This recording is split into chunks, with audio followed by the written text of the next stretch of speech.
सुर्खियों में बने रहने के लिए गैर जिम्मेदाराना बयान देना, यह कांग्रेस पार्टी का चरित्र है। लेकिन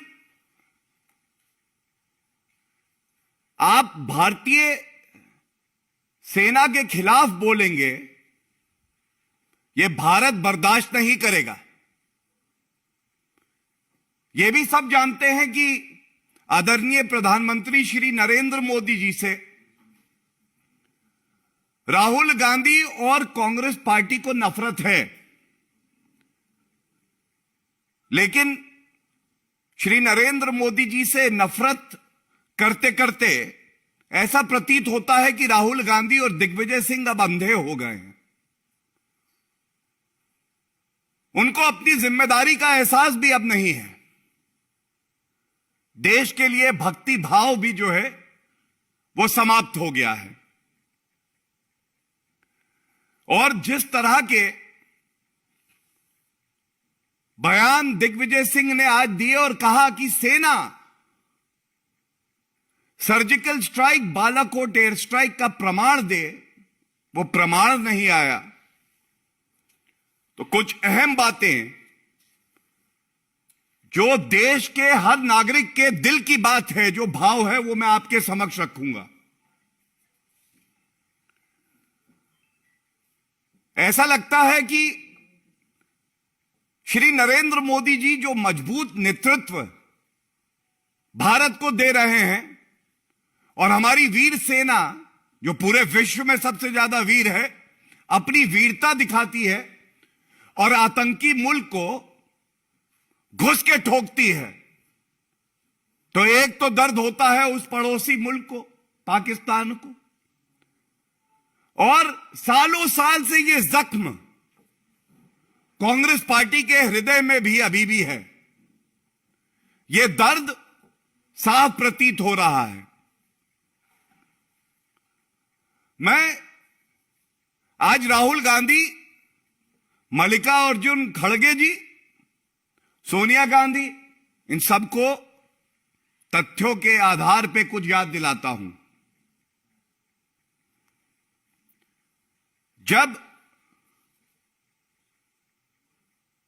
पुलवामा हमला हुआ, हमारे वीर सैनिक तिरंगे के लिए शहीद हुए। एक राजनीतिक दल विपक्ष में है तो क्या हुआ, उसकी एक बड़ी जिम्मेदारी होती है। याद करिए किस तरह से आधे घंटे के अंदर कांग्रेस पार्टी के जो चीफ स्पोक्स पर्सन थे रणदीप सुरजेवाला, आधे घंटे के अंदर उनका क्या बयान आया। उनका पहला बयान आया, this is the result of home grown terrorism. Home grown terrorism. उनके अनुसार, कांग्रेस पार्टी के अनुसार, यह आवश्यक था कि एक आतंकी मुल्क को क्लीन चिट दे दी जाए। यह स्टेज 1 थी। इसके बाद यह विश्वास हर नागरिक का श्री नरेंद्र मोदी जी और वीर सेना पर था। चाहे सर्जिकल स्ट्राइक की बात हो या बालाकोट एयर स्ट्राइक की बात हो, ऐसा करारा जवाब दिया जाएगा इस आतंकी मुल्क को कि वो जान जाएंगे कि भारत की ताकत जब राजनीतिक इच्छा शक्ति हो और उसके साथ हमारी वीर सेना हो, तो कुकर्मों का, आतंकवाद फैलाने का जो परिणाम होता है वो भुगतना पड़ता है। जब सर्जिकल स्ट्राइक हुई तो स्टेज 2 थी। सेना ने प्रमाण नहीं दिया है। सेना ने प्रमाण नहीं दिया है। आज जब ये यात्रा, जिसका असली मकसद है भारत को खंडित करना, यह प्रतीत हो गया अब, तो आपकी जिम्मेदारी यह है कि इस तरह के बयान पुनः दोहराएं। यह अपने आप में दर्शाता है राहुल गांधी और कांग्रेस पार्टी का भारत की जो संवैधानिक प्रणाली है उसमें विश्वास नहीं है, हमारी वीर सेना, उस पे इनका विश्वास नहीं है, और बार बार इस तरह के सवाल उठाकर ये हर नागरिक का अपमान करते हैं और देश की सेना का अपमान करते हैं। ये चार्ज यहां से हम इन पे लगाते हैं। इसके साथ ही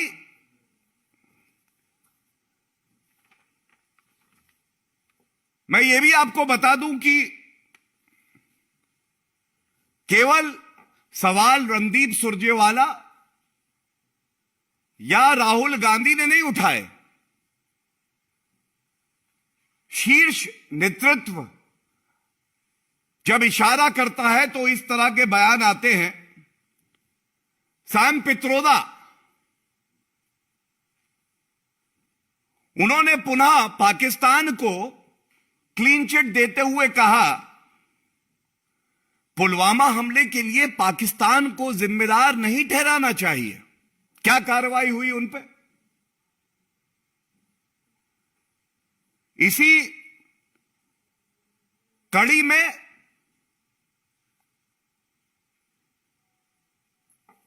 बालाकोट एयर स्ट्राइक के बाद कांग्रेस पार्टी के नेता नवजोत सिंह सिद्धू कह रहे थे, कोई आतंकी मारा नहीं गया है, हां पेड़ पर कौए बैठे थे, वो कौए मर गए हैं। ये क्या दर्शाता है?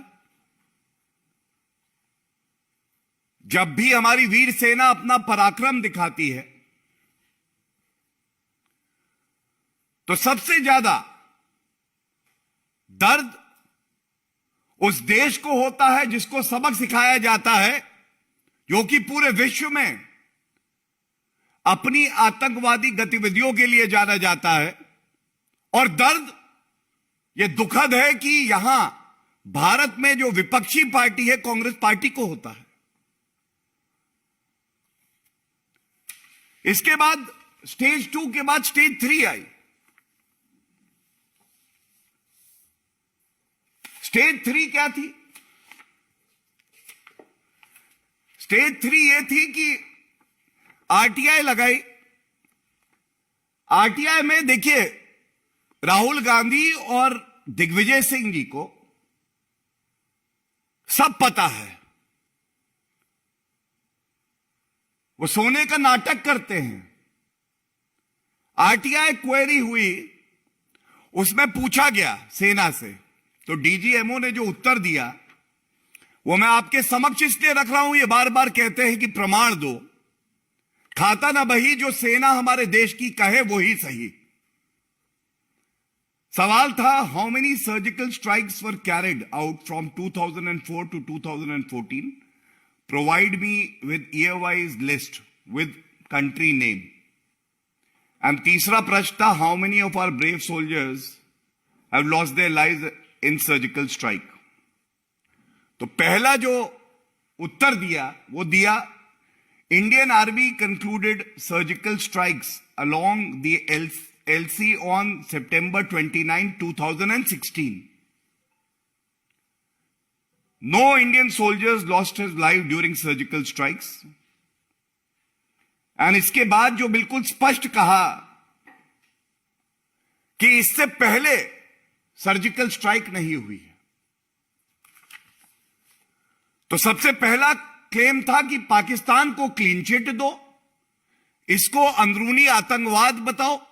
जब वहां सफल नहीं हुए तो कहने लगे कि सेना ही झूठी है, प्रमाण नहीं देती है। और जब यह भी विफल हो गया तो कहने लगे सर्जिकल स्ट्राइक करी तो क्या बड़ी बात है। देखिए, एक तस्वीर आई थी उस वक्त, 2 मई 2019, राजीव शुक्ला ने कहा हमने 6 सर्जिकल स्ट्राइक करी थी। राहुल गांधी 1 दिसंबर 2018 कहते हैं हमने 3 सर्जिकल स्ट्राइक करी थी। अशोक गहलोत 13 मार्च 2019 में कहते हैं हमने 15 सर्जिकल स्ट्राइक करी थी। मणिशंकर अय्यर जो पाकिस्तान से कहते हैं मदद करो, भारत का लोकतंत्र खतरे में है, कांग्रेस सत्ता में कैसे आएगी, वो 4 सर्जिकल स्ट्राइक बता रहे थे। रणदीप सुरजेवाला 3 बता रहे थे। सुशील शिंदे जी 3 बता रहे थे। और सिद्धारमैया ने कहा 10 से 12। ये क्यों बताना आवश्यक है? पहली बात, आपने कहा कि सर्जिकल स्ट्राइक का प्रमाण दो सेना को।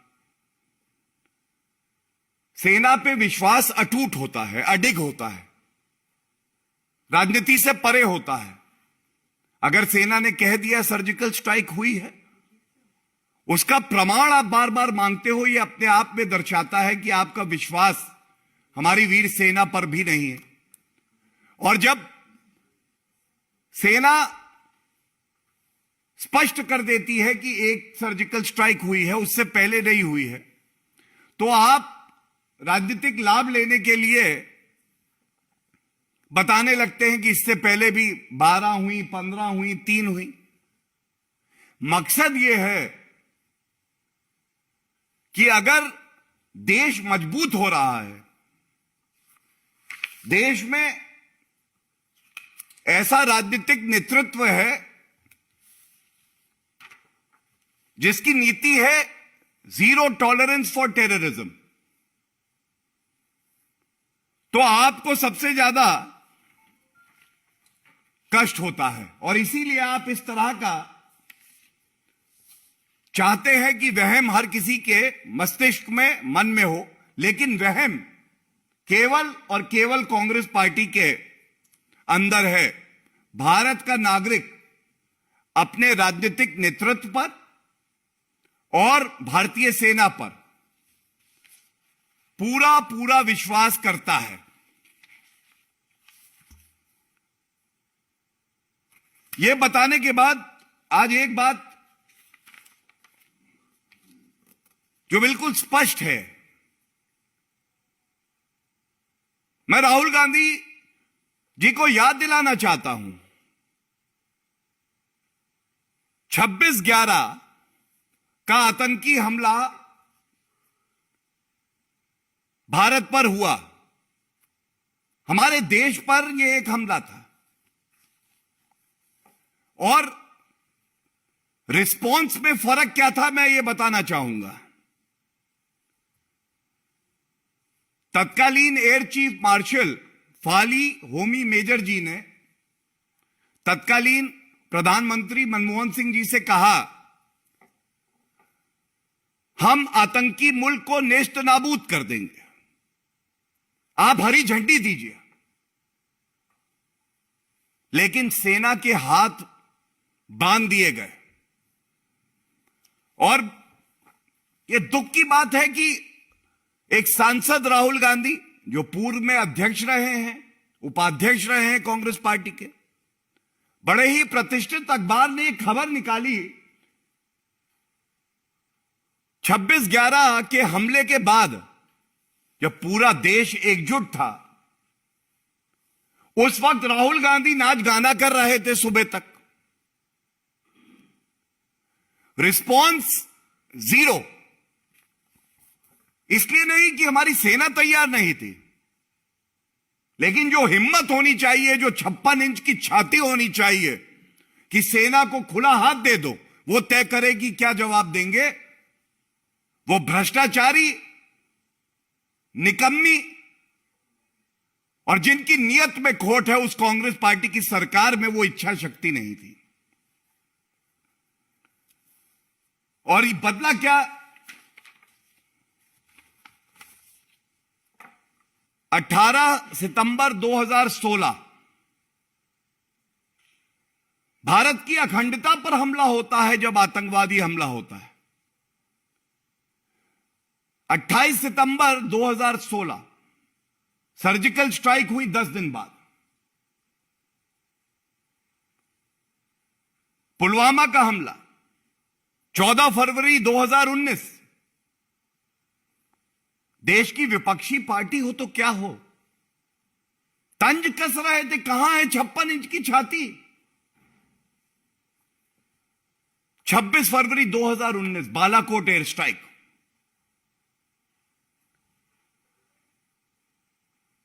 तमाम आतंकवादी, जो उनका आतंकवादी अड्डा था, वहीं पे नेस्त नाबूद कर दिए गए। पूरे विश्व में यह समाचार था, लेकिन कांग्रेस पार्टी कह रही थी कि हमारी वीर सेना ने कुछ नहीं किया, जान जोखिम में डाली तो क्या है, केवल कौवे जो पेड़ पे बैठे थे वो मार दिए।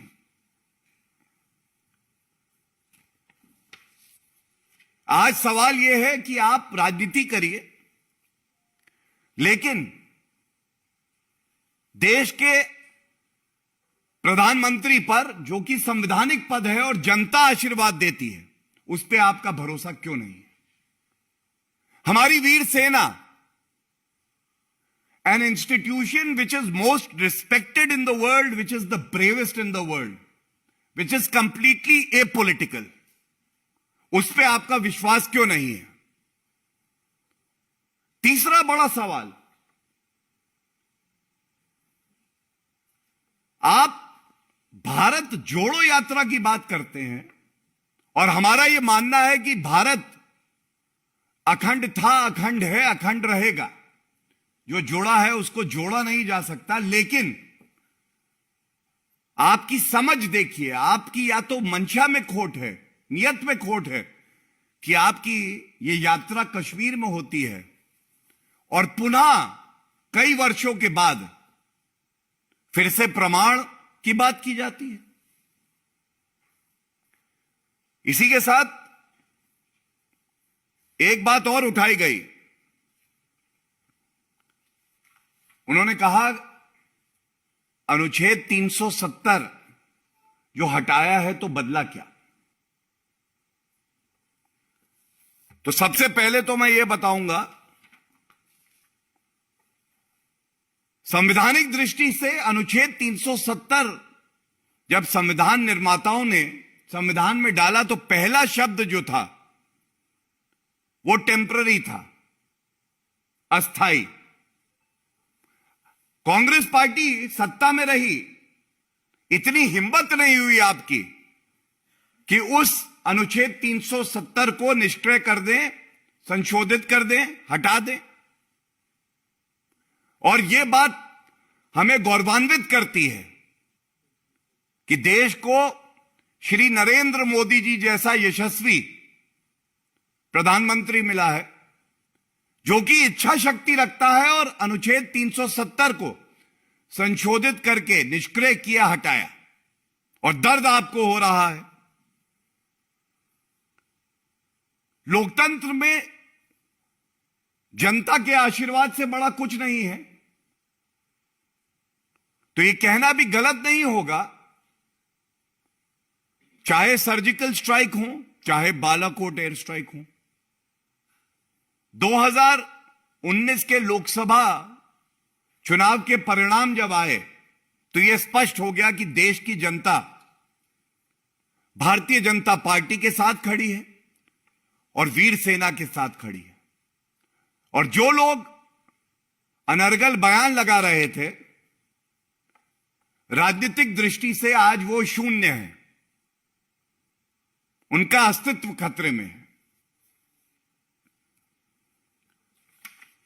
एक बात मैं और कह के अपनी बात को समाप्त करूंगा। अनुच्छेद 370 में राहुल गांधी संविधान की शपथ तो ले लिए, लेकिन कभी संविधान खोल के वो पढ़ा नहीं कि ये जो अनुच्छेद है ये टेम्पररी है। बल्कि मुझे ये दिखाते हुए शर्म आती है एक नागरिक के तौर पर, 2019 के चुनाव से पहले उनका मैनिफेस्टो का वो कागज लेके आया कांग्रेस पार्टी ने अनुच्छेद 370 पर संविधान की जो मूल भावना है उसको परे करके क्या बोला? उन्होंने कहा 26 अक्टूबर 1947 को इंस्ट्रूमेंट ऑफ एक्सेशन पर हस्ताक्षर किए जाने के बाद से कांग्रेस जम्मू कश्मीर के घटनाक्रमों की गवाह रही है। कांग्रेस इस बात को दोहराती है कि पूरा जम्मू कश्मीर भारत का अभिन्न अंग है। हम राज्य के इतिहास का भी सम्मान करते हैं, जिसके तहत राज्य ने भारत में विलय को स्वीकार किया, और यह सबसे महत्वपूर्ण है, जिसकी वजह से भारत का संविधान में अनुच्छेद 370 को शामिल किया गया।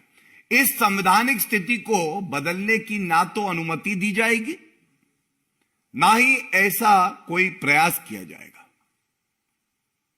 आज राहुल गांधी ये उत्तर दे, उनका अनुच्छेद 370 पे क्या रुख है, स्टैंड क्या है? भारत कह रहा है, इतनी हिम्मत भी नहीं होगी कि अपना स्टैंड बता दे। और यही दर्शाता है किस तरह से कांग्रेस पार्टी के जो कुकृत्य हैं, ये केवल और केवल भारत को अंदर से बैठकर कमजोर करने का काम करते हैं। भारत खुशहाली की तरफ बढ़ रहा है। विश्व पटल पर श्री नरेंद्र मोदी जी आज विश्व को दिशा दे रहे हैं। यही बात कांग्रेस पार्टी को अखरती है। और कांग्रेस की हालत तो यह है कि अभी जब मैं आ रहा था, सवाल पूछा एक पत्रकार ने दिग्विजय सिंह से, तो जयराम रमेश उस पत्रकार का हाथ झटके से हटाते हैं, क्योंकि वो भी जानते हैं जो वक्तव्य राहुल गांधी, सैम पित्रोदा, दिग्विजय सिंह, कमलनाथ देते हैं, ये सब भारत विरोधी। धन्यवाद।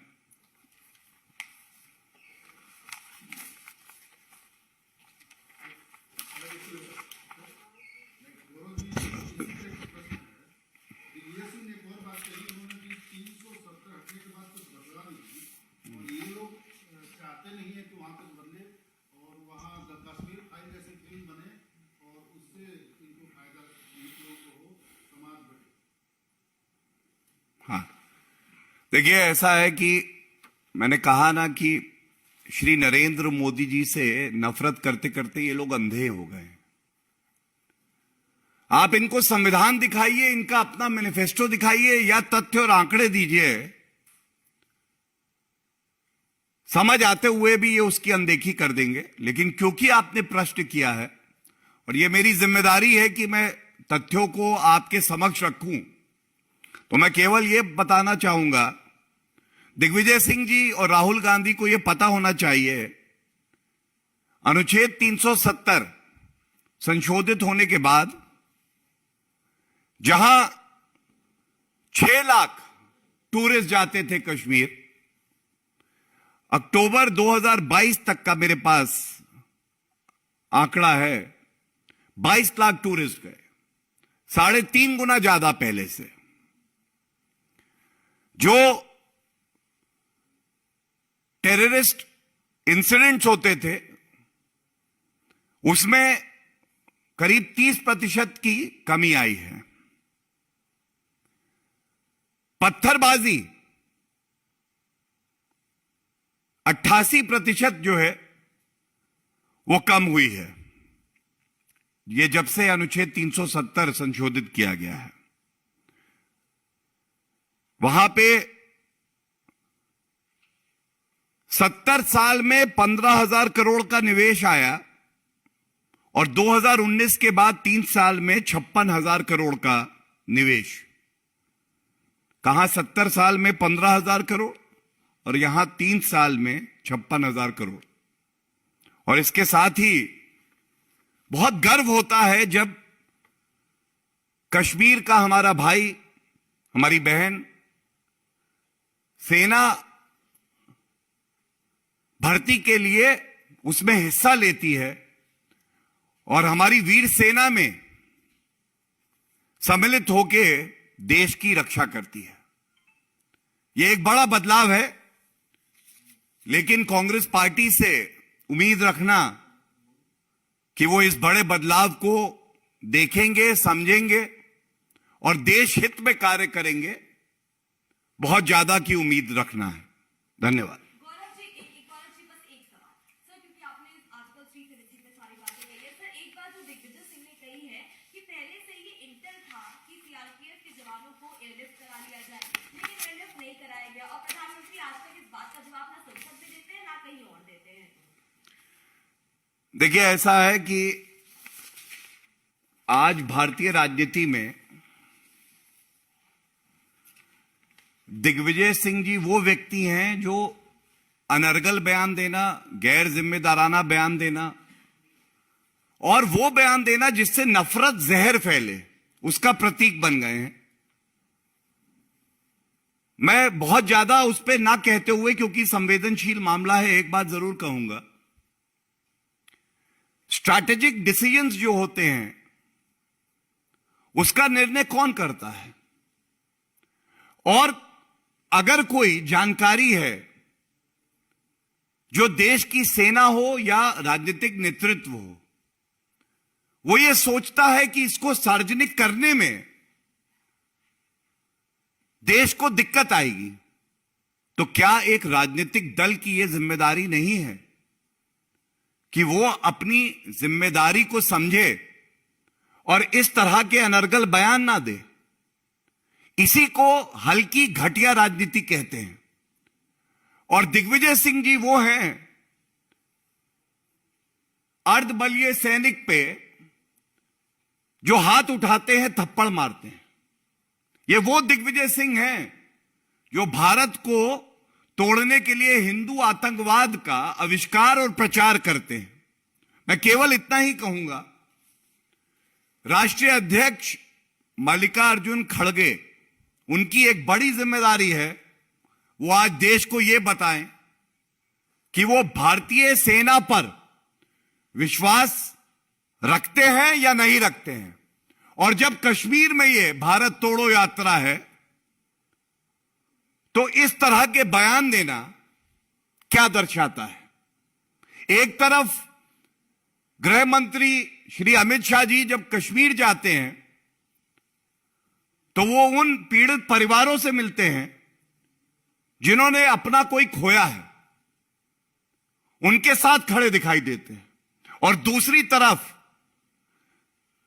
ये भारत विरोधी कांग्रेस पार्टी है जिसका चरित्र आज ये है कि वो केवल और केवल भारत को अंदर से नुकसान पहुंचाने का कार्य करती है। धन्यवाद।